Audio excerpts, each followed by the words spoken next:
I had an invitation from the Digital Commons people to join a discussion with Dr. Matt Jackson from the College of Communications, just to talk about some of these issues, intellectual property and that sort of thing.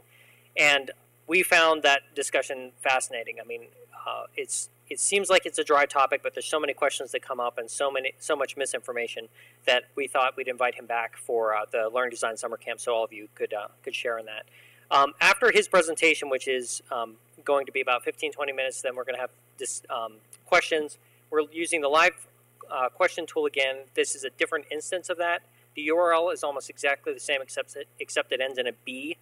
So tomorrow's are going to end in C and D. So basically, we have a separate one for each one. Because if we had to put them all in the same tool, it would be kind of a bit jumbled. In any case, this is the new instance.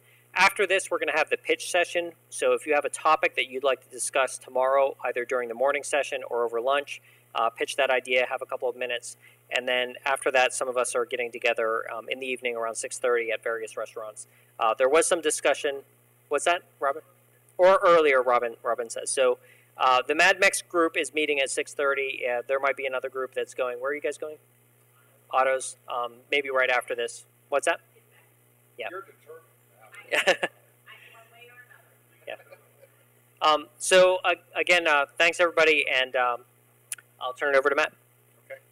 Thank you, Alan. Thanks everyone. Let me start by stressing I do not have a law degree, so this is not legal advice. Okay, and if you get sued, turn to someone else for help, not to me.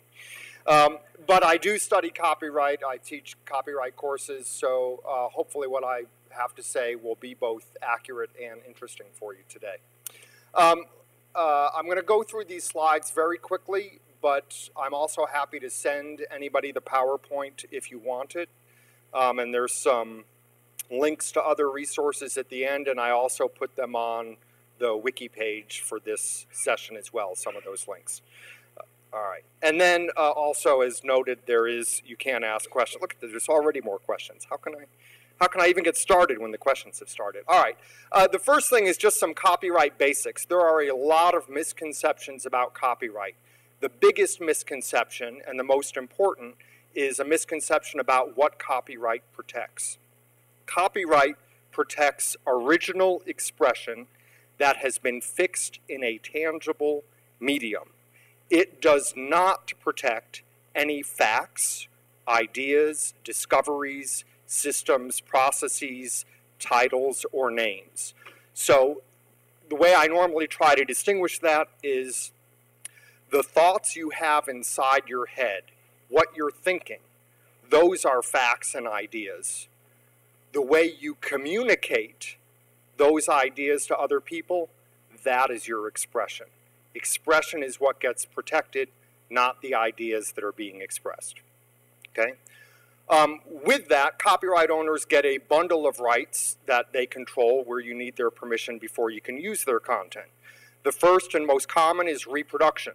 So to make a copy, including a photocopy, including making a copy of a file, whether that's an MP3 file or a copy of a web page, all of those copies are reproductions and you need the copyright owner's permission. In addition, it does not need to be an identical copy.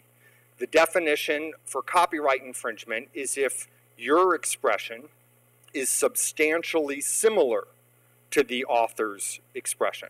So even if you put it in your own words, if your words are too close to the copyright owner's words, that is still considered making a copy and that is still infringement.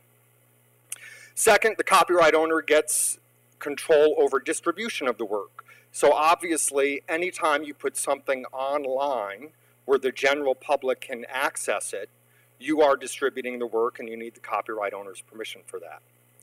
Third is public performance, which is what's going to be most relevant to the issues we're talking about in here, because public performance includes, under the legal definition, any performance made via a transmission.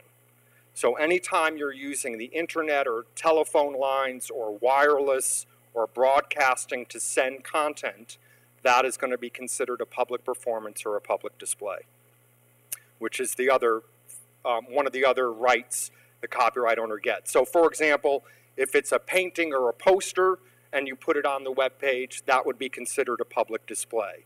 If it's an MP3 file that you, or a video that you stream on your website, that's going to be a public performance.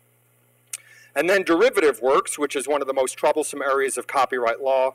These are works that are based on the copyright owner's expression. Common examples would be a sequel to a story is a derivative work. A movie version of a book or play is a derivative work. A translation into another language, an abridgment, all of these constitute derivative works, and you need the copyright owner's permission. So for example, all of the fan fiction that is on the web, where people take Star Trek characters and put them in new stories, all of that is copyright infringement, okay, without the copyright owner's permission. When does the copyright begin and how long does it last? After 1978, a work is protected the moment it is put into tangible medium. So all of the notes that you are typing right now are immediately protected by copyright. If I were to take anybody's notes and post them online, I would be infringing unless I had your permission first. So works, almost every kind of work is protected from the moment it is created, and it ends up lasting for a very long time, the life of the author plus 70 years, or if it's a work created by a corporation, corporations never die, so those works last for 95 years under the current law. So this means by far the vast majority of stuff that's created today or within the last 50 years is protected by copyright, and it will remain protected by copyright for a very long time. I don't have this in the slide, but just to note, copyright includes all kinds of expression. So traditionally we think about text like books or newspaper articles. It also includes music, sculptures, paintings, architectural drawings, choreography for a dance performance, any form of expression, computer software, all of that is protected by copyright, including, of course, movies and sound recordings. All right, so what gets protected? It only takes a very small amount of creativity for your expression to be protected by copyright, and it's only your original expression that is protected. So, for example, if you were to take a public domain story, a story that's in the public domain, like, you know, one of the Grimm fairy tales, and then you write an introduction to that story and publish it, your introduction is protected by copyright, but you don't have copyright over the story that you included. Anybody can still take that story, they just can't take your expression. So a user needs permission, or they must rely on fair use or some other exception in order to not be infringing. One of the other misconceptions about copyright is what gets protected. The protection is for the intangible expression, not the physical container where the expression is contained. So this means that consumers, when you purchase a DVD or a CD, you own that physical disc, but you do not own the movie or the music that is contained on the disc. So you own the book that you buy, but you don't own the story or the text that's contained in that book. As a consumer, you're allowed to sell, rent, give away, or destroy the physical object that you purchased, but that does not give you the right to copy, perform, or display the expression contained. So when you purchase a movie, a DVD, or rent one from Netflix, you have the right to show that in your home and invite some friends over, but you're not allowed to have a fraternity party open to the public and show that movie. Okay, you need the copyright owner's permission for that. And again, performances include any digital transmission. So anything that we're doing online is going to implicate the performance right and likely the distribution and reproduction right as well. All right, so how does this relate to digital media? A lot of what we're interested in are multimedia content projects.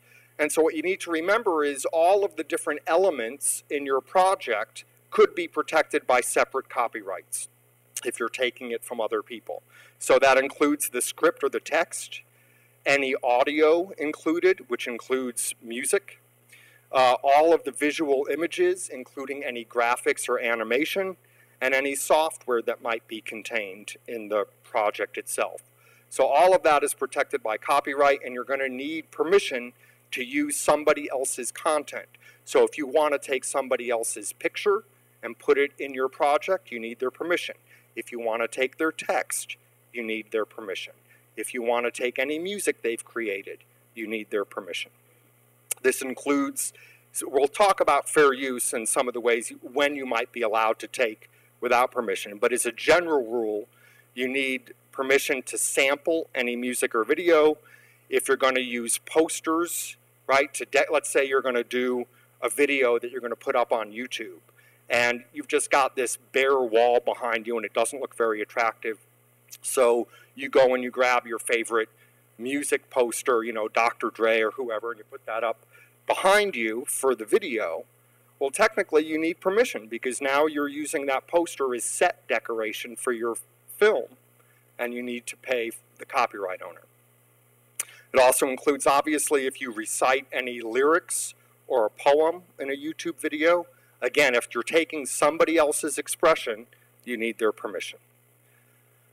All right, so now we're going to talk a little bit about specifically what are the rules for education. And there's two basic sets of rules we can think about.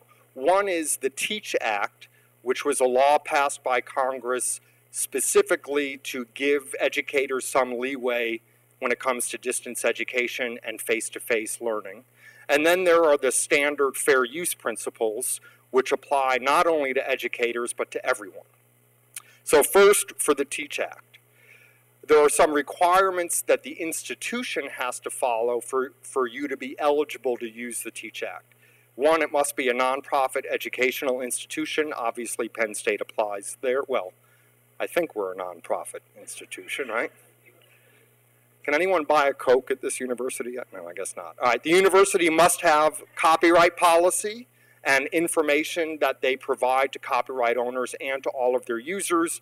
This is why every year Rod Erickson sends out a letter to the entire Penn State community saying, be aware of copyright. In addition, the TEACH Act only applies for structured classes, not conferences or public lectures. So the TEACH Act is specifically for classroom instruction. All right, now, some people, and in fact maybe even Penn State attorneys, would argue that what counts as a class could be construed liberally, right? So maybe even if it's not for credit, if you have to enroll, maybe that counts as a class. Hard to say. But it clearly, the primary focus is on traditional for-credit classes. The access to the material that you're going to share with your students must be limited to students who are enrolled in the course. And typically, the Angel system we have at Penn State takes care of that. And you must give a copyright notice to the students when you share those materials, making sure that they are aware this is copyrighted material and they're not allowed to reuse it. The access to the materials is supposed to be temporary. The law sort of implies, because the TEACH Act is about the equivalent of face-to-face instruction. This does not have anything to do with homework assignments or reading assignments that you give to your students outside of class. Here we're talking about what you would normally do during your 75 or 50-minute classroom period. The TEACH Act allows you to do the same things with an online class. Now, what that implies is if you were going to play a song for your class for 10 minutes during a 70-minute lecture, that implies for your online class you should only make that available for 70 minutes too. Penn State has interpreted the requirement to mean you can keep the materials available to the students for the length of the course. And I think World Campus, the standard is 6 months or a year after the enrollment date. So that, again, that's a legal interpretation that others might disagree with, but if Penn State's willing to back us on this, then basically the materials you create, you can keep online for the length that the course is available. You also are required to control downstream distribution so that the students can't take that MP3 file or the video you post online and make their own copies and send it to their friends. Typically, again, Penn State has taken the approach that if we put the materials in Angel, which is a restricted access management system, that is good enough. We don't have to put any extra digital locks on the content. So you, as an instructor or an instructional designer, you're not required, according to Penn State, you are not required to disable the cut and paste functions or the save functions for the content you put online. And finally, if there's any digital rights management software embedded in the content you're using, you cannot disable it. So these are all requirements in order to benefit from the TEACH Act. How does it get applied? Again, it only applies to materials used in class. This has nothing to do with homework assignments or reading assignments that you give. Similarly, the material needs to be chosen by the instructor, and it must be material directly related to the content of the course. So you can't simply say, we're going to take a 5-minute break in this class, and here's 5 minutes of Jane Fonda's workout tape to help us all stretch. It's not related to the content of the class, so that wouldn't be acceptable under the TEACH Act. Although I still think it's probably a good idea to do that anyway. You also cannot use material that is specifically designed for online courses. Instead, you're supposed to buy that material, right? And the material must be lawfully made, no bootleg copies. So, for example, if you wanted to show a video, you can buy the video, you could rent the video from Blockbuster or from Netflix, but if a friend burns you an illegal copy of the video, you're not allowed to use that illegal copy in your classroom. Okay, you have to qualify for the protection of the TEACH Act, it has to be a legitimate copy that you're using to begin with. So what are you allowed to do? Here are all of these requirements, and just what is it that the TEACH Act is giving you permission to do? First off, it's giving you permission to display works similar to the way you would display works in the classroom. So if you've got a picture or a photograph that you want to show your class and you would display it like we are right here, you can do the same thing for your online course, and that's protected. Similarly, it's okay to perform, here's where it gets confusing, to perform non-dramatic literary and musical works in their entirety, but only if you need to do it in their entirety as appropriate for the pedagogical mission of your course. So as an example, if there's a poem or an essay or popular music that you want to play or perform for your class, you're allowed to do so face-to-face or online. The exception is dramatic literary and musical works.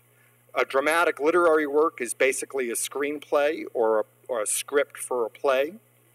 A dramatic musical work is music that was created for opera or a modern musical. All right? So now there are popular songs, you know, the ABBA songs are in Mamma Mia, but those aren't considered dramatic songs because their original creation was not for a musical. On the other hand, West Side Story, all of the songs in West Side Story, those are classified as dramatic musical works.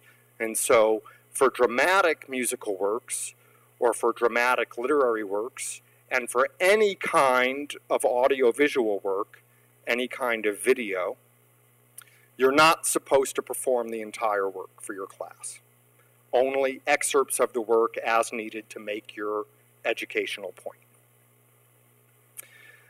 Similarly, you can't convert analog work, you can't scan your own and create your own digital copy of the work unless there's no digital copy available at Penn State, or any digital copy created at Penn State is locked down by digital rights management so that you can't use what you need to use. If either of those are the case, then it would be all right to take an analog video and scan it to make a digital file. Same thing with a song. And you can only convert the portion of the content to be used in class. So if you've got a movie and you want to show a scene from the movie to your class, you can convert that scene from analog to digital. you're not allowed to convert the entire movie to a digital file, just the sections you intend to use. So basically, the Teach Act really doesn't provide a whole lot of protection, right? It doesn't give you carte blanche to do whatever you want in the classroom. It's really very limited in what it allows you to do. Let's talk briefly about supplemental class materials, because again, the Teach Act only applies to the materials you would use in the classroom in a face-to-face meeting, or its online equivalent. For supplemental materials like readings, you have a few choices. There's the electronic reserves offered through the PSU libraries. You can put together course packets, in which case you get the permissions from either ProCopy or Penn State or whoever's doing the course packet. Materials that you put onto Angel, I often will put newspaper articles on Angel for my students. They might be covered by fair use. I'm going to go into fair use in detail in a second. Typically, the rule of thumb for fair use of articles for educational use is if A, you find an article you want to use next week, so there's no time to get the permission in advance, or B, you can't find the copyright owner. So you've got this old photograph that you want to show in your class, but there's no way to figure out who the author is. And you only use the minimum amount required for your purpose. That's always the rule of thumb for fair use. Take only what you need in order to get your point across. So if you follow these rules, the stuff you put on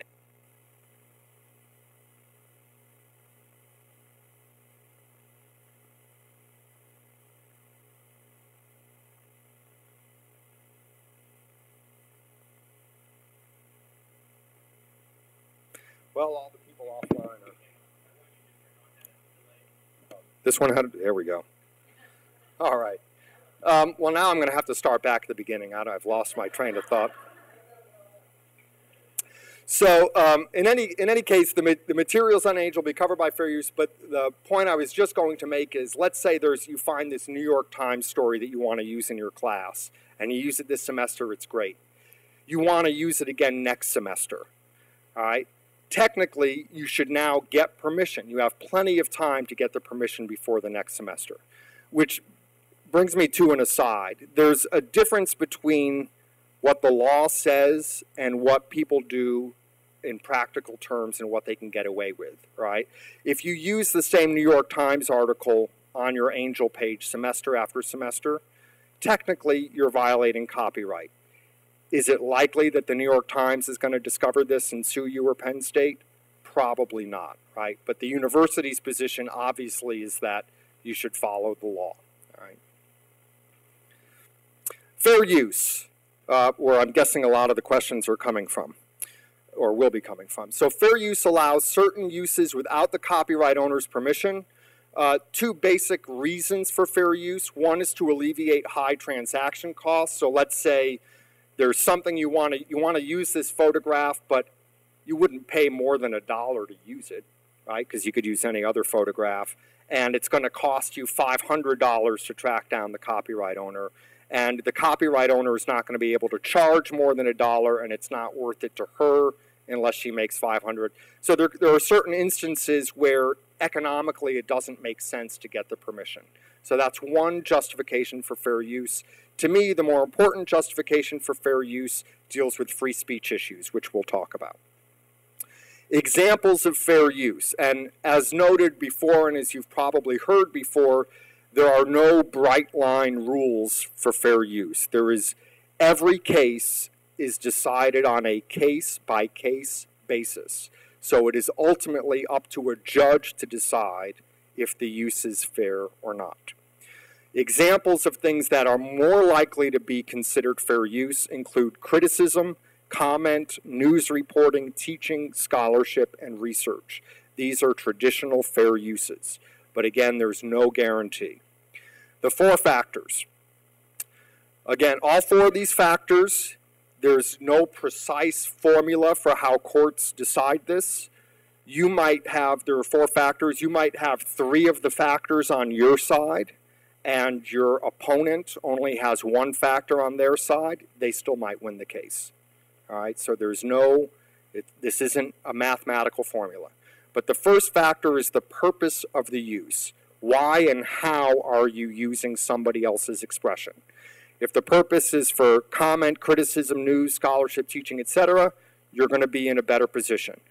Part of this is the use non-commercial? If you are a non-commercial user, such as a faculty member at Penn State, that's more likely to tip this factor in your favor, but it's not a guarantee. Sometimes, even if it's a non-commercial use, it's still considered infringing. Second part of this is the purpose educational, right? So are you using this work for an educational purpose, or is it just because you wanted a copy of this song because it's your favorite song? And then the third factor is the use transformative? So is your use of the expression different from the way the original author used the expression? The more transformative your work is, the better your defense is going to be. And typically we'll see that when we come to the fourth factor, because it's less likely to interfere with the market for their work. So that's the purpose of the use. The second question is the nature of the work that you copied. Two basic questions here. Is the original work unpublished? So you find this article that you want to use, or you find this photograph or this video that you want to use. Has that work ever been published? If the answer is no, right, if it's a friend of yours that wrote the article but they haven't submitted it to a journal, all right, if the answer is no, if it's an unpublished work, it is less likely to be a fair use. And that's because the courts believe the author of any work should have the right to decide if it's ever made available to the public. So it should be the person who created the work who makes that initial decision to put it out there. Once it's out there, then it's fair game for people to critique, comment on, attack, etc. But the presumption is the author should be, the original author should be the one to choose if the work is made public. Think about emails you've written when you're angry that you decided not to send. You wouldn't want somebody else grabbing that email and sending it to your boss, right? So, is the original work unpublished? The second question, is the original work fictional or factual? And this goes back to what we talked about in terms of what gets copyright protection. Facts are not protected by copyright. So if you're copying from a biography of Abraham Lincoln, because all of the facts in that biography are free for anybody to take, you're going to be given more leeway to copy that biography. On the other hand, if you're copying from Harry Potter, that whole world is completely fictional, right? So more of the expression is controlled by the author. Does that make sense? All right, so factual works you have more of a right to take from than fictional works. The third factor, the amount of the work used. This is typically where there are lots of myths. I've heard everything from you're allowed to take 10 seconds for free, 15 seconds for free, 30 seconds for free. Do I hear a minute? Anyone want to bid a minute? All right. There is no magic number. In one case, the Supreme Court said home television viewers can record an entire TV show, and it's still a fair use if your purpose is time shifting. Okay, so you can record a 2-hour movie at home or a 3-hour football game and watch it a week later, and that's a fair use, even though you copied the entire thing. On the other hand, when it comes to music sampling, artists have been guilty of copyright infringement for sampling 2 or 3 notes of somebody else's song. So it's not about how much you take, it's much more about, did you take the heart of the work? So if you're sampling from somebody's song, did you take the hook that makes that song popular? Basically, again, the rule of thumb, if you want to be protected by fair use, don't take more than you need for your purpose. So what the court will ask is, did you take more than you need? Did you take the heart of the work? Finally, the fourth factor, and some would argue the most important of these 4 factors, is the effect on the market for the work. Is your use of the expression going to interfere with the copyright owner's ability to make money off of their expression? The closer your use is to the original, the more likely you're going to interfere with the market. Unfortunately, courts look beyond simply, are you interfering with the market for the original? They also look on, well, what if they wanted to do a derivative, right? Because you could say, you know, here's this great Tom Clancy book. I'm going to make a film version of it. Well, Tom Clancy shouldn't be upset. His book sales are going to go up when my movie is made, right? So that's a fair use. The answer is no, because Tom Clancy, he wants to sell the movie rights to somebody. And if you make a film version, that's going to make it harder for him to sell those rights to a different production company. So it's not just, are you affecting the market for the original work, are you affecting any of that copyright owner's potential markets for the work? And also, what if this use became widespread, right? In the famous Napster case, the first case dealing with P2P file sharing, the court said all of those individual users who were downloading songs off of Napster, they were all non-commercial uses, right? They weren't selling the work. But they weren't transforming it either. So in terms of the first factor, right, the use of downloading a song for your personal library is non-commercial, but it's not educational and it's not transformative. So that first factor sort of maybe the court would say, doesn't quite go in either direction. The nature of the work copied. An MP3 file, a song, that's basically a fictional work, therefore there's a lot of expression that's protected. The amount used, you're copying the entire song when you download it. So both of those factors favor the copyright owner. And then for the effect on the market, you know, the individual person downloading the file can say, I just downloaded one file. You know, I didn't give it to any of my friends. I didn't sell it. So what's the harm? But what the music industry successfully argued in court was, if everybody downloads the song, then we don't make any money anymore. Right? So if everybody does what you're doing, it's kind of like when you go to the museum and they say, don't touch that sculpture, and you're like, I really want to touch the sculpture, but they're like, well, if everyone touches it, then it's going to have a bald spot, right? So that's the idea. Maybe that's not the best analogy I could have used. All right. Just like the little pigs down on the lane by the tavern, right? They got the shiny spots now. All right, special case of parody. Because I know one of the first questions, somebody posted a question like 4 days in advance for this session. So, all right, you get your question answered automatically. What about parody? I talked about the different purposes for fair use, one of which is free speech. Normally under fair use, you cannot take the heart of the work, because now you're taking what is most of value to the copyright owner. As an example of that, by the way, very quickly, famous Supreme Court case when Gerald Ford's memoirs were going to be published by Harper and Row.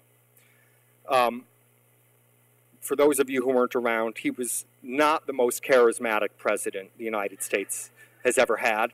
And quite frankly, nobody really cared what Gerald Ford thought, other than this one thing he did. And that one thing he did was he pardoned Richard Nixon. Okay?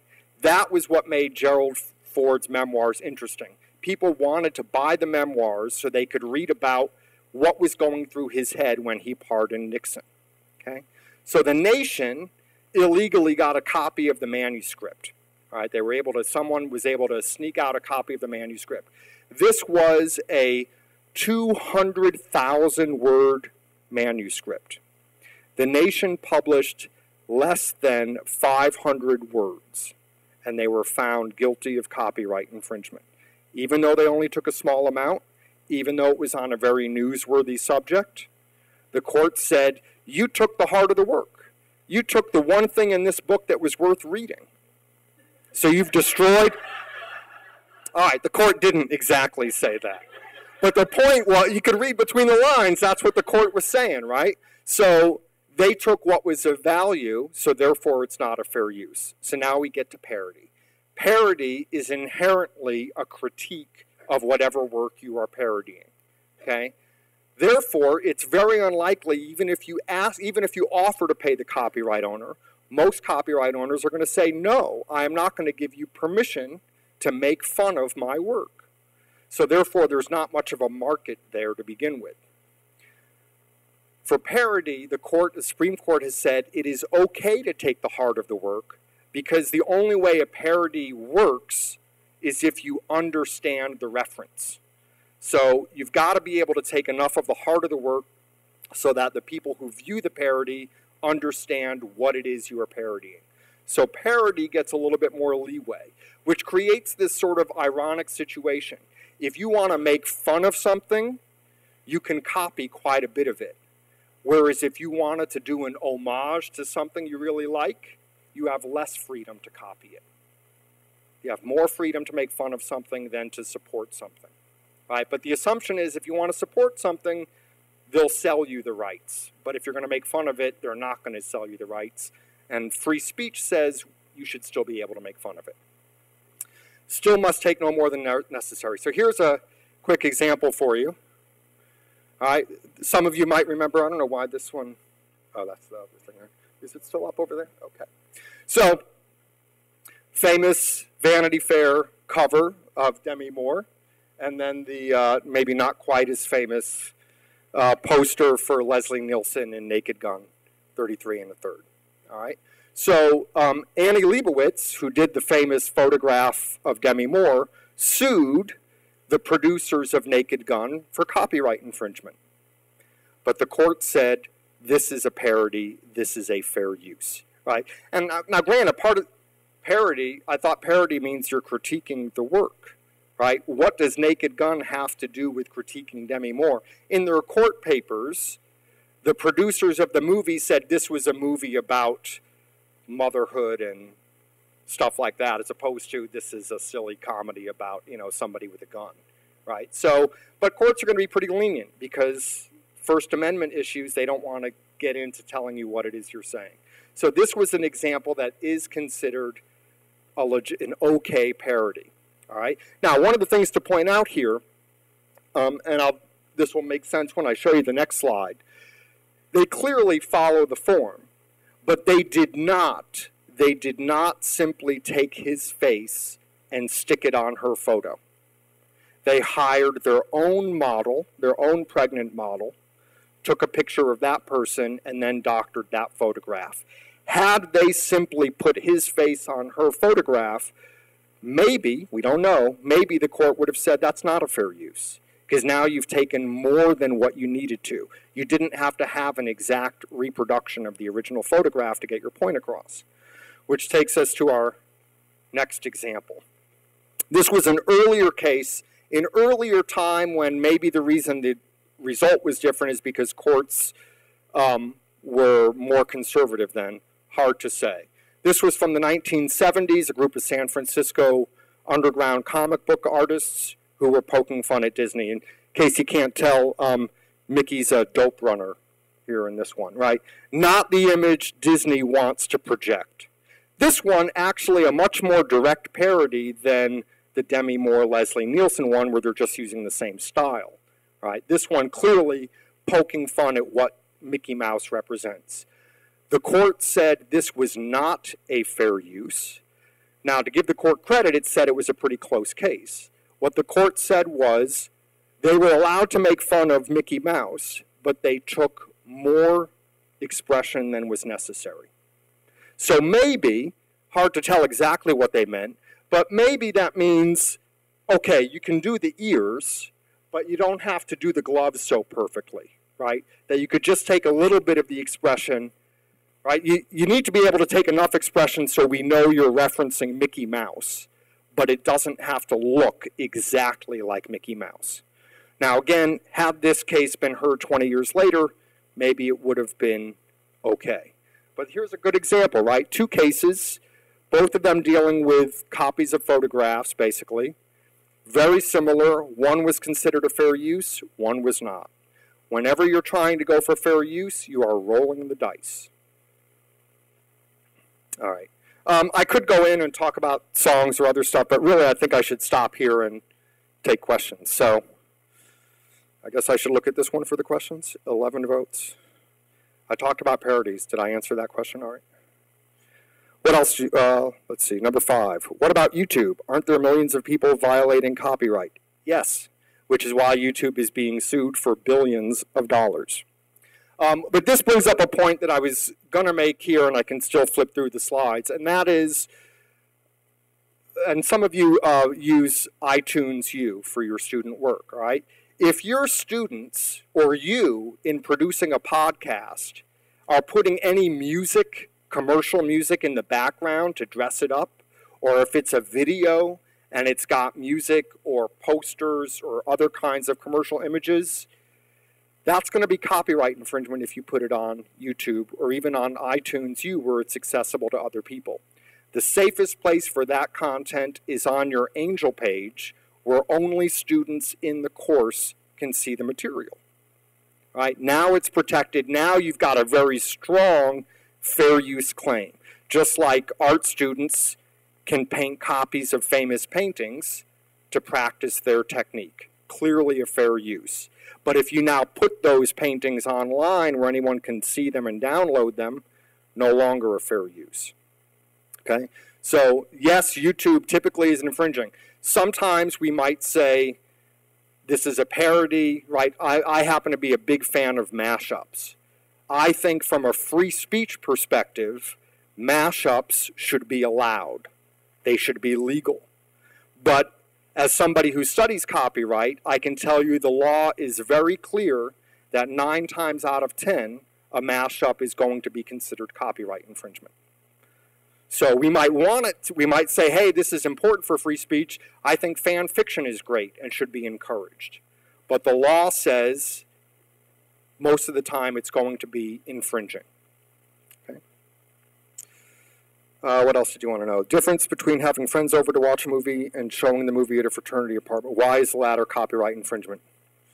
The difference, it gets to the definition of what's a public performance.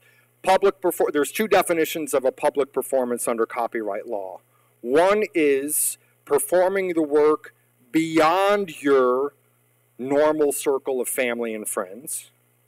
Okay, so that's what separates a fraternity party from having 7 or 8 people over to your house.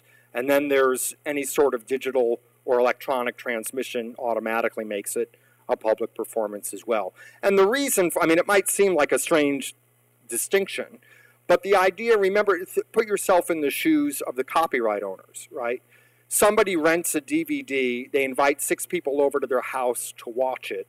That's a normal use, they're getting paid for the rental of the DVD. But if you have this giant party where you're having bands play, right? You're having this big house party, you've got 4 bands playing.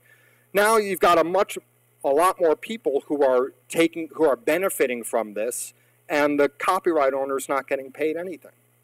So that's why they try to draw a line between what's a private performance and what's a public performance. I don't know what other, let's see, why are some of these faded out? Have these been deleted by someone? Whoops. New online service where students can post copies of exams that they have taken. Doesn't that violate the copyright of the instructor or who wrote the exam? Yes, right? So an exam is your original expression. So you could restrict students from posting your exams online. One of the interesting lines of cases that's taking place right now is universities suing note-taking services. So here at Penn State, we've got Nittany Notes, right? They hire students who are enrolled in a class to take notes during the class, and then Nittany Notes sells those notes to the other students, okay? And some universities and some faculty are outraged by this and saying, hey, that was my lecture. You can't take my lecture and sell it without my permission. Well, the answer is, it depends on how much of your expression is fixed in a tangible medium, all right? I've got all these PowerPoint slides that I've used. That's fixed in a tangible medium. But as you can clearly tell, I did not memorize my talk, right? I'm trying desperately to stay one thought ahead so I don't fall down on my face in front of you. So my talk is extemporaneous. That is not protected by copyright. So any of you, if you had a perfect memory and could remember exactly what I am saying word for word, you could type it up and publish it as a book. And you would own the copyright, I wouldn't. because you're the one who put it into a tangible medium. So when professors or universities argue, those lecture notes are my notes, well, the arrangement and the order in which you present your material might be protected by copyright. But most of the material we present in the classroom is either fact or it's theory, right? It's ideas. Copyright doesn't protect facts or ideas. So as long as the student is putting those ideas and facts into his or her own words, they own the copyright to their notes. You own the copyright to your notes. So that's the distinction. Yes? I'm sorry? Well, a transcription of the recording would also be protected by copyright. So the transcription is protected as would be the recording. In most instances, things are not protected by copyright until they are fixed in a tangible medium. One way to fix something in a tangible medium is to record it. Another way would be to transcribe it. The only exception is for live musical performances, because there's always been a tradition of bootleg concert tapes going back to the 1960s and beyond. Congress passed a special law that said when a band is doing a live concert, you need their permission to record the concert, even though technically that concert is not protected by copyright yet because it's a live performance and it hasn't been fixed. Normally, if the band is simultaneously recording the concert at the same time, that counts as the protection. And that's typically the way it works, right? If you were with a dance company or any sort of performing arts organization, if you record your rehearsals with an audio tape recorder or a videotape recorder, you're essentially creating the copyright in those works as you're performing them.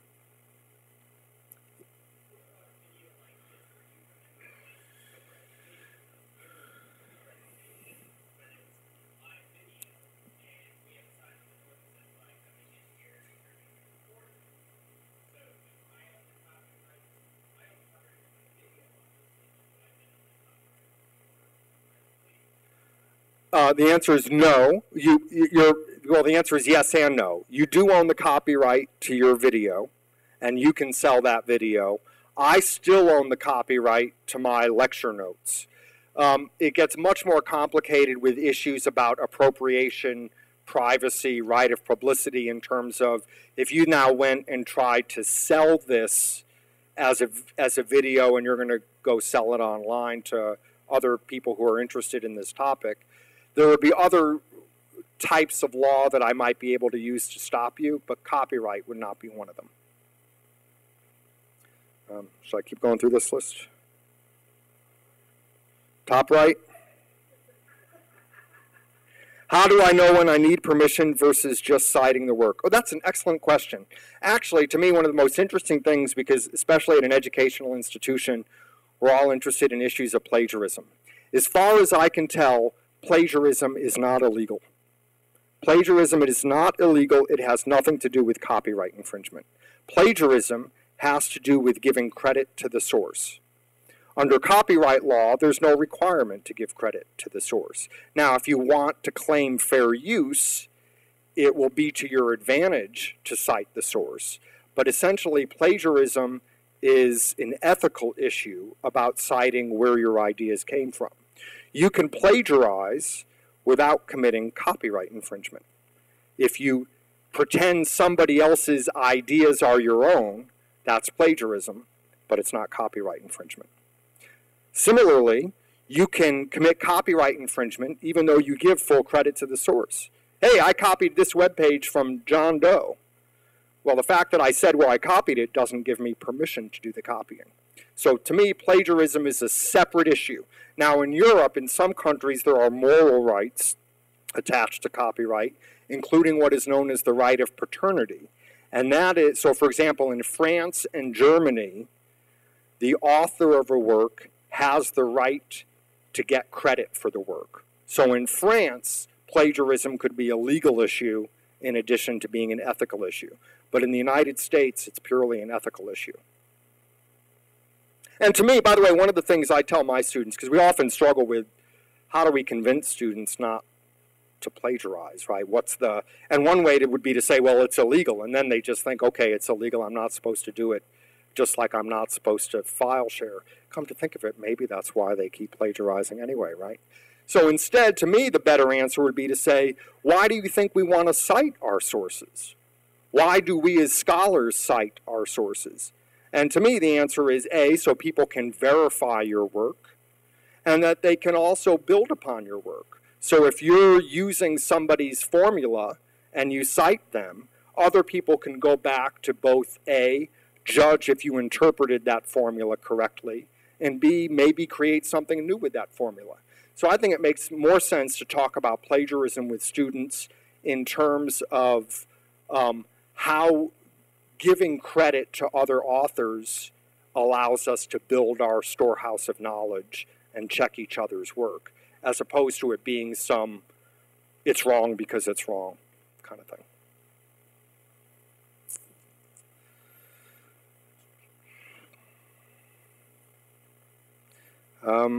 What about works translated from one language to another? Translations are considered derivative works. You need the copyright owner's permission.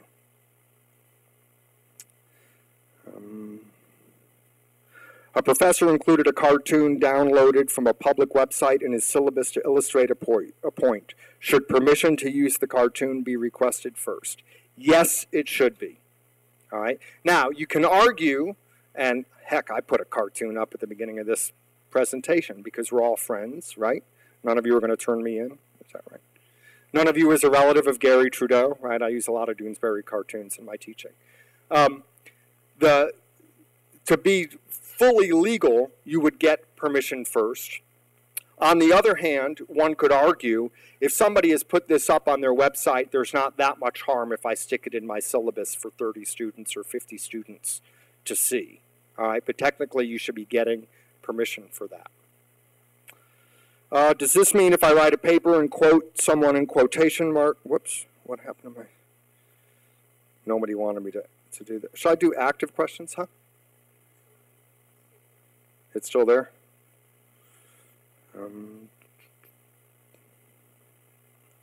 Well, now I've lost it. Middle left, all right. Does it mean if I write a paper and quote someone in quotation marks, I don't need to get permission ahead of time? But I have to quote, but I need permission if I quote someone's digital work. Actually, technically, quoting is quoting even if you're quoting text, all right? Typically, the amount of quotes we use in our work, whether you're quoting a newspaper article or a scholarly article, typically those quotes would be considered fair use. You're using a very small amount of the author's original work. You're also typically giving a citation so people could go and get the full article or the book or whatever the case may be. So normally that's protected by fair use. On the other, and that's whether you're quoting from a book, from a website, or from a movie, it's the same principle. You can quote some if you want. It's if the quote gets to be too lengthy that you have to worry about it no longer being considered a fair use. Again, the Gerald Ford case, they quoted 500 words from the book. It was considered too much. Other times you can certainly, somebody, Roger Ebert doing his movie reviews, it just so happens the movie studios give them all excerpts to show, but he would be free to take an excerpt from a movie and show it and say, here's why this movie is so great or why this movie is so bad, and that would clearly be protected by fair use as well. So you can quote from movies or books, etc. The question is, when do you take too much? And there are certain things where the standard is, where industry practice is, essentially no quoting is allowed. So again, music sampling, the industry has developed to where you need permission to sample somebody else's song in your song. You could argue, hey, I'm just quoting a little bit, but most courts are saying that's copyright infringement.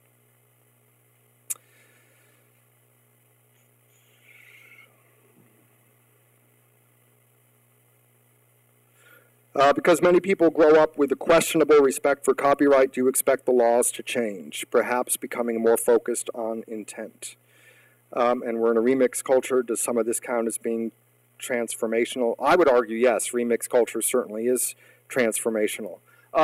I don't know how much the law is going to change. Instead, the copyright industry's, really there's, and this is sort of getting slightly off the topic of the main discussion here, but I see the copyright industry sort of with a three-pronged approach to how they're trying to control their works. One is by having stricter copyright laws, and over the past 15 or 20 years, every copyright law, just about every copyright law, has added restrictions as opposed to easing restrictions. Second, in addition to making stronger laws, they're relying much more on contract law instead of copyright. So, for example, where it used to be the library purchased all of these hard copies of journals. Cost a lot of money, but once they had the journals, they could photocopy them whenever they felt like it, right? Now they purchase access to databases.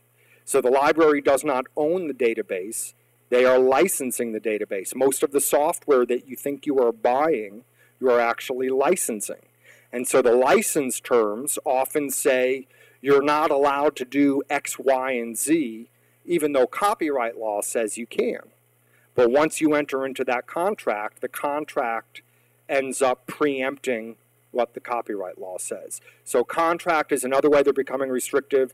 And then the third measure, which I'm sure we've all run into in one form or another, is more technological locks, right? So more and more content is being protected by digital rights management technologies to make it impossible for you to copy it even if you wanted to, right? Or to play it on a different player, etc. If a musical performance has already been approved by the PSU Public Information Office, is the instructor free of responsibility?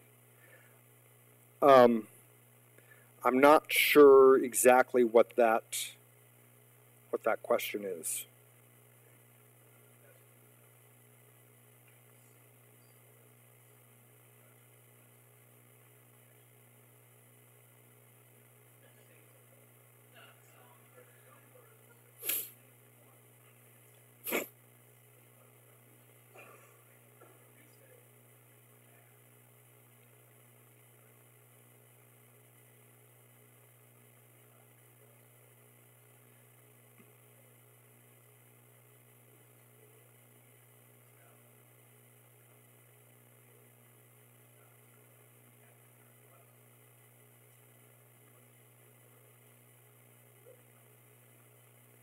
Right.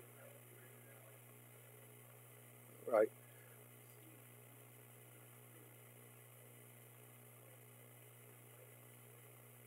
Okay. Well, hey, if they're willing to foot the legal bills, that's good. Good for. But don't expect a raise next year because now that's. It's a good question, and it's unfortunately it's a complicated one to where I don't have a concise answer to that. Penn State. There's all sorts of music that gets performed at Penn State. I'm guessing, you can tell I don't work out, but if I worked out at the White Building, they probably pump music in there, right? Whenever the band is playing at Beaver Stadium, that's a public performance of all of those songs, okay? Some of them maybe are parodies, hard to tell. But, right, so all of the performances of music at Penn State pays a license, an annual license to BMI and ASCAP and CSAC, for the right to perform all of those songs on campus. And that typically would include, I'm sure, if it wasn't covered by fair use, that would include performing songs in the classroom. But what this person is doing is different, because now they're making a derivative work, because they're not just taking the original song and playing it, they're changing the lyrics to the song. That normally you need the copyright owner's permission for, unless you're going to argue that it's a parody. But again, educational use seems sort of trivial. Fair use, hard to imagine whoever the publishing company for Johnny Cash is that they would make, sue Penn State over this. So it's probably, again, like most of this stuff, right? You can think about hundreds of instances where you commit copyright infringement every year, right? But you never get in trouble for it. So there's There's what the law says, and then there's sort of the de facto practical application of law.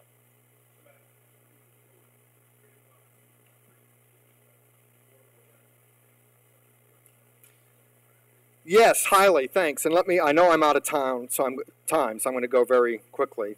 And again, I'm happy to share this PowerPoint with anybody who wants it. A couple things about that. One way to be fairly safe. If there's content online that you want to use, but you're not sure, right? Instead of actually taking that content, just link to the content. Let whoever is hosting that content deal with the liability issues, all right? So if you find a great video on YouTube and you think, wow, this is the perfect video for my class, but gee, I bet they didn't get permission for this. Well, don't copy that video to your Angel site, because now you'll be in just as much trouble as the person who put it on YouTube. But if you link to it on YouTube, as long as it remains on YouTube, you're free to do that. So the only time you get in trouble for linking is if you know when you're linking that this is illegal content, okay? But most of the time, you have no idea if when you go to a web page, you have no way of knowing did they get permission or not. So you are not responsible when you link. So linking is always much safer than saving and posting yourself. And then in terms of students and Creative Commons, right? Again, it's very easy. People always want to grab whatever the popular song is and let me stick that in my project. It'll spice it up. What you need to tell your students, or yourself if you're doing it, is, hey, if you want to use commercial music, just be aware you're going to go to all of this effort and it is not going to leave this course, right? And I think this is actually one of the videos that Digital Commons is doing. If you want your project to have legs, if you would like to see your project on YouTube and get 1 million hits, if you would like to send your project to a prospective employer to show how good your multimedia skills are, if you want this project to do anything beyond the course itself, then you should make the effort to either A, get the permissions, or B, come up with your own music.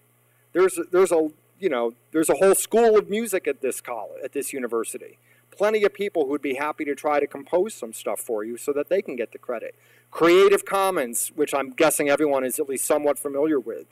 Creative Commons, you can search and find music, art, graphics, animations that have the licenses that work for you. Take that instead. So I always would encourage people start contributing to Creative Commons, right? If everyone contributes to Creative Commons, we'll have a whole new array of works that can be shared and used without having to worry about any of the copyright issues. And as an example, I've just had a student who finished his master's thesis, and his master's thesis was on open source video games, all right? They don't make them for the consoles, of course, but for PCs, there are, hundreds of video games that people collectively came together and built, and their sophistication is only a couple of years behind today's commercial games. But yet these are completely free games that anybody can download, play, and tinker with as they see fit. So definitely steer your students and the people you work with towards Creative Commons or open source content.